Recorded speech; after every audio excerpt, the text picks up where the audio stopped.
Oremos. Pai querido, dá-nos teu Espírito neste momento. Ilumina nosso entendimento. Queremos compreender o que queres nos dizer. Em nome de Jesus. Amém. Amém. Acabo de pedir a presença do Espírito conosco e vamos a falar justamente do tema do Espírito Santo. Um tema chave na vida dos cristãos. Porque São Lucas 4:1 diz assim: Jesus, cheio do Espírito, voltou do Jordão e foi guiado pelo mesmo Espírito no deserto. Cheio do Espírito. A vida de Cristo foi uma vida cheia do Espírito. Nesse mesmo capítulo, no verso 14, diz assim: Então Jesus, no poder do Espírito, regressou para a Galileia. A vida de Jesus foi uma vida no Espírito. Cheio do Espírito, no poder do Espírito. Aí entrou em Galileia, se levantou para pregar e vejam o que ele diz.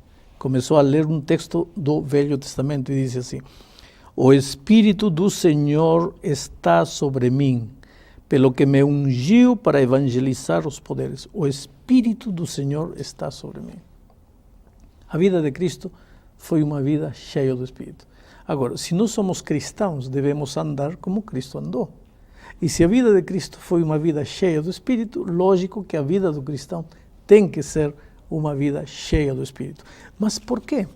Porque quando Jesus esteve nesta terra, ele caminhava com a gente, com os discípulos, não com a gente. Nós representados pelos discípulos, andava com os discípulos, comia com eles, dormia com eles, falava cara a cara com eles. Mas quando Jesus morreu, ele foi embora.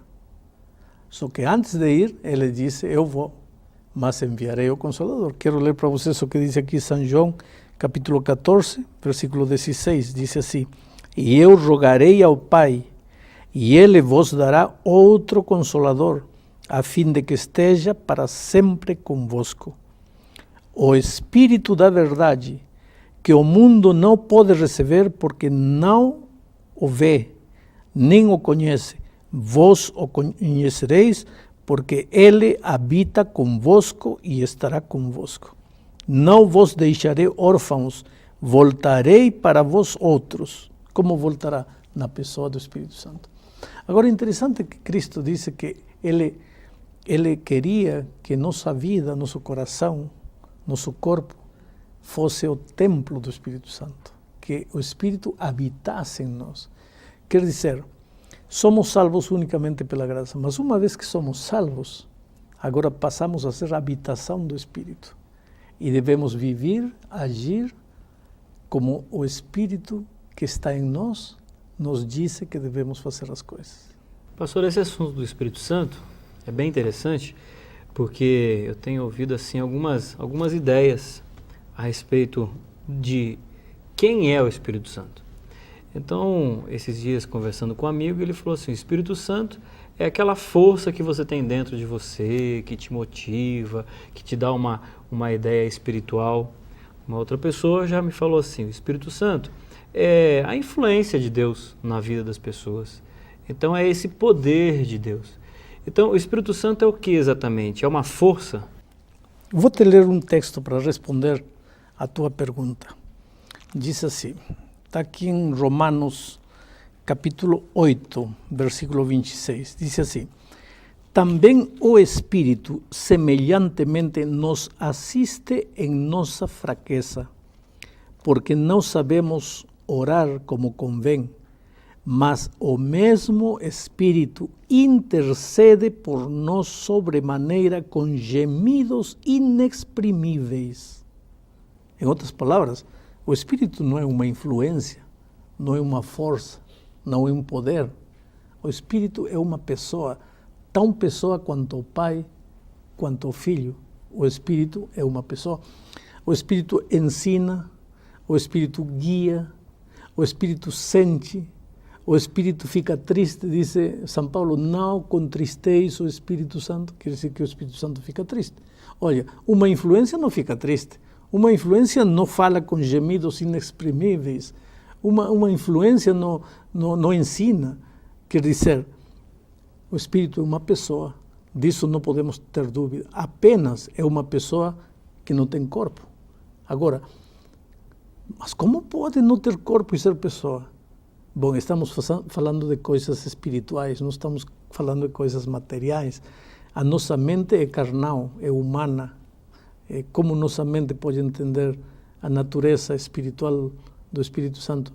Veja, Martim Lutero usava uma figura, ele dizia que Deus é como toda a água do mar e a nossa cabeça é como este copo. Como podemos fazer caber a água toda do mar neste copo? Então, como Deus pode caber em nossa mente humana?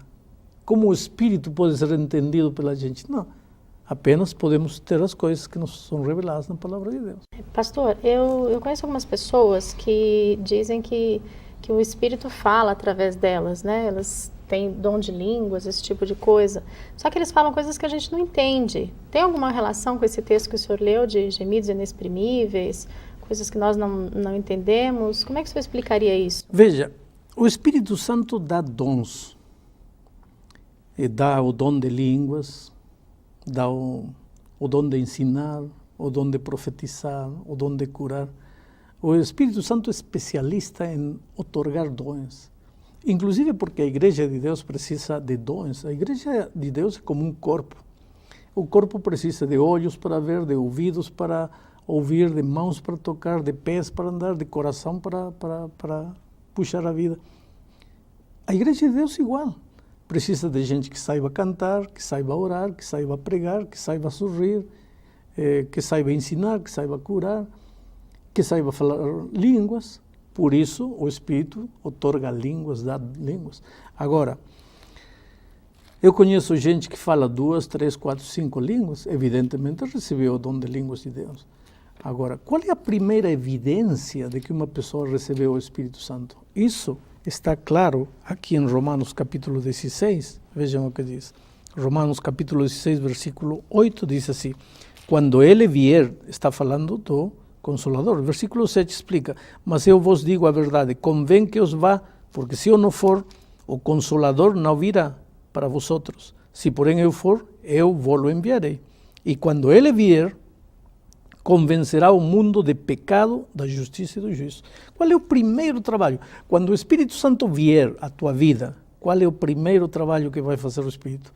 Convencer-te de que tua vida não está certa. Convencer-te de pecado. Então, tem gente que diz assim: a primeira evidência de que o Espírito Santo veio à minha vida é que eu comecei a falar línguas estranhas. Espera um pouco, a Bíblia não diz isso. A Bíblia diz que a primeira evidência de que o Espírito Santo tomou posse da tua vida é que te abre os olhos para enxergar tua realidade espiritual, para convencer-te de pecado. E o que é pecado? Pecado é fazer tudo contrário à vontade de Deus. Então, se você quer receber o Espírito Santo, e o cristão precisa ser batizado pelo Espírito Santo, porque uma coisa é ser batizado por água, isso as pessoas veem, tá? Mas outra coisa é ser batizado pelo Espírito Santo. O batismo do Espírito não é visto, acontece interiormente. Você é cheio do Espírito, o poder do Espírito se apodera de você, mas para que você seja batizado pelo Espírito, tem primeiro que ajustar sua vida aos ensinamentos bíblicos. Se você está andando completamente contrário àquilo que Deus ensina na sua palavra, como é que pode ser batizado com o Espírito Santo? Mas como é que a gente vai identificar essa voz, essa presença na nossa vida? Como identificar em que sentido? Porque, como o Elmar falou, a gente tem pessoas que dizem: o Espírito Santo é aquela força dentro de você que te empurra para frente, né, que te põe positivo, alguma coisa assim.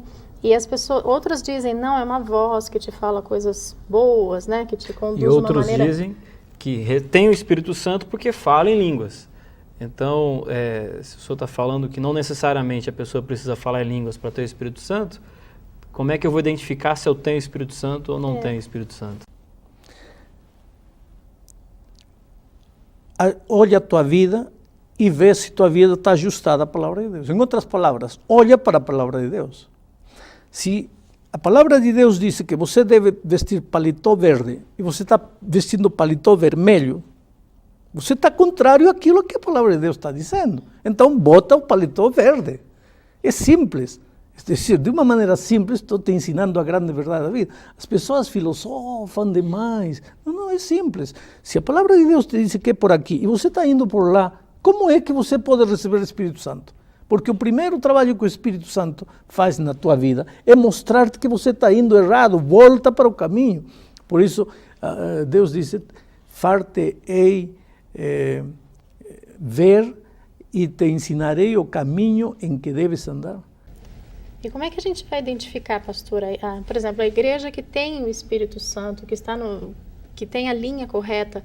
Porque existem, por exemplo, denominações que realizam milagres, coisas assim, e a gente tem a nítida sensação de que é o poder do Espírito Santo que está atuando ali. São milagres para o bem, para a cura. Eu sei, mas aqui está novamente o texto de Mateus capítulo 7, que vou ler de novo. Mateus capítulo 7, versículo 21 diz assim, nem todo que me diz Senhor, Senhor entrará no reino dos céus. Não basta dizer, estou aqui em nome de Jesus, recebendo o Espírito. Não. Muitos naquele dia han de dizer-me, Senhor, Senhor, porventura no teu nome não temos profetizado, em teu nome não expelimos demônios, em teu nome não fizemos muitos milagres, e eu lhes direi explicitamente, nunca vos conheci. Por que não? Porque embora diziam que no Espírito de Deus faziam isto, no Espírito de Deus faziam aquilo, não estavam fazendo a vontade de Deus. E qual é a vontade de Deus? Está escrito na Bíblia. Lê o que a Bíblia diz, ajusta a tua vida com o que a palavra de Deus diz. Pastor, agora eu estou meio confuso, porque você vai a uma igreja e não tem como fugir desse assunto quando se fala de Espírito Santo, né? A questão do dom de línguas que nós estamos discutindo aqui. Eu vou à igreja, são boas pessoas, é uma igreja boa, e as pessoas estão ali se expressando de forma, algumas delas a gente não consegue entender nada, e eu não sei se alguém entende. Né? E elas dizem, bom, aqui eu estou recebendo o Espírito Santo. Então, a primeira pergunta, aquilo é ou não é o Espírito Santo? E a segunda pergunta, quando eu me batizo, eu tenho 2 batismos, eu primeiro batizo na água e depois, em algum momento, eu recebo o Espírito Santo? Acho que serão 2 perguntas em uma. Em primeiro lugar, a primeira evidência, volto a repetir a resposta, a primeira evidência de que você recebeu o Espírito Santo é você perceber que está errado e tem que ajustar. Isso é a primeira evidência. Tá? Agora, o que acontece a seguir? Vejam o que diz aqui o texto que vou ler. Gálatas capítulo 5, versículo 16. Digo, porém, andai no Espírito. Você está andando no Espírito, está cheio do Espírito, recebeu o Espírito, então, presta atenção. Digo-vos, porém, andai no Espírito, e não satisfagais a concupiscência da carne. Porque a carne milita contra o Espírito, e o Espírito contra a carne, porque estão opostos um do outro. Mas se sois guiados pelo Espírito, não estáis sob a condenação da lei.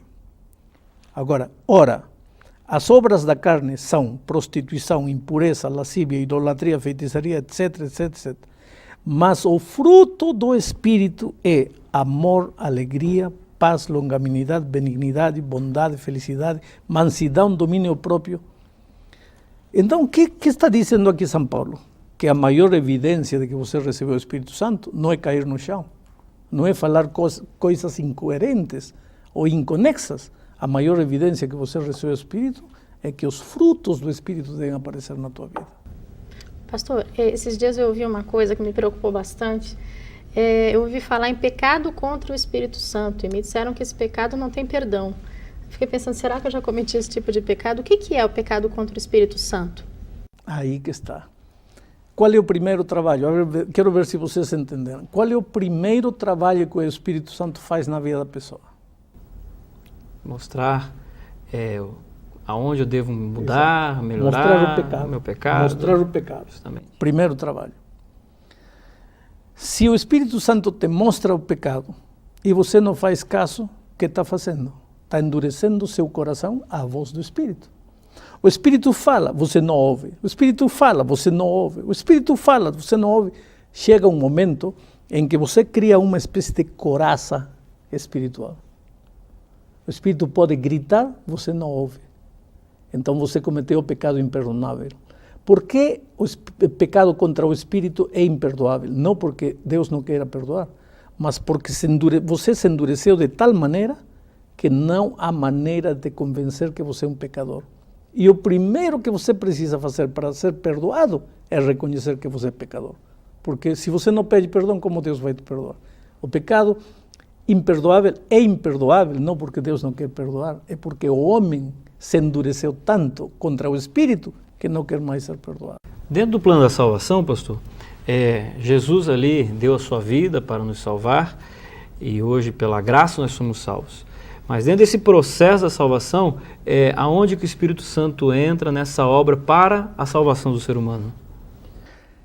O Espírito Santo, ele é aquele que te cria consciência das coisas espirituais. Você pega a Bíblia e lê, Cristo morreu por mim. Mas isso, para o coração humano, pecador, não significa nada. A não ser que o Espírito venha e me abra os olhos. Ah, Cristo morreu por mim. Mas qual é a diferença? Se de antes eu li que Cristo morreu por mim, de antes eu estava lendo com olhos humanos, agora o Espírito me abre o entendimento, porque meu entendimento é embrutecido pela minha humanidade pecaminosa. Eu preciso da assistência do Espírito para entender as coisas espirituais. Porque o que é carne, Jesus disse isso a Nicodemos, o que é da carne é carne, mas o que é do Espírito é Espírito. Pastor, o senhor mencionou agora que nós precisamos do Espírito, da presença do Espírito Santo na nossa vida, não é? E agora eu ouvi falar também, eu li alguma coisa dizendo que no final da história desse mundo, num determinado momento, o Espírito vai ser retirado da Terra. Como é que vai ser isso? Como é que vai ser o ser humano sem a presença do Espírito Santo? Em primeiro lugar, você tem que entender que quando o Espírito Santo fala e você não ouve, qual é o valor do Espírito para você? Nenhum. Nada. Para você foi retirado. Não é que o Espírito vai ser levado. Simplesmente, se você endurece seu coração, para você não vale Espírito. Para você não existe Espírito. Se está lá ou está aqui, tanto faz. Você endureceu seu coração, simplesmente para você não há Espírito Santo. Para você foi retirado. Há tantos homens neste mundo que estão endurecendo-se de tal maneira que para eles o Espírito Santo já não existe. Quer dizer, existe, mas para eles não. Porque para eles não tem sentido o Espírito. Já não vale para nada. Estamos chegando ao fim da lição e eu gostaria de te dizer uma coisa. Há quantos momentos nesta vida em que você literalmente não sabe o que fazer? Tem que tomar uma decisão com relação a um filho, com relação ao casamento, com relação a uma profissão, você não sabe o que fazer. Aí entra o Espírito. Mas como te fala? Ele vem e fala aqui? Não.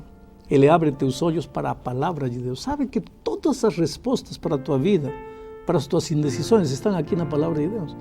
Mas pastor, eu não enxergo. Não enxerga porque o Espírito não está te auxiliando. O dia que tua vida seja cheia do Espírito, a tua vida vai ser uma vida cheia da palavra de Deus. E quando você tem as dicas e os conselhos divinos, olha, todas as tuas decisões vão ser decisões acertadas. Por que a vida de Cristo foi uma vida vitoriosa? Porque a vida dele era uma vida cheia do Espírito. Ele era levado pelo Espírito. Inclusive até no deserto onde foi tentado, o Espírito foi com ele. Então, se você quer ser um cristão de verdade e andar como Cristo andou, você precisa dizer: Espírito, vem a mim, fala comigo, habita em mim, dirige minha vida. E se sua vida for uma vida cheia do Espírito, será uma vida cheia de vitória. Deus te abençoe.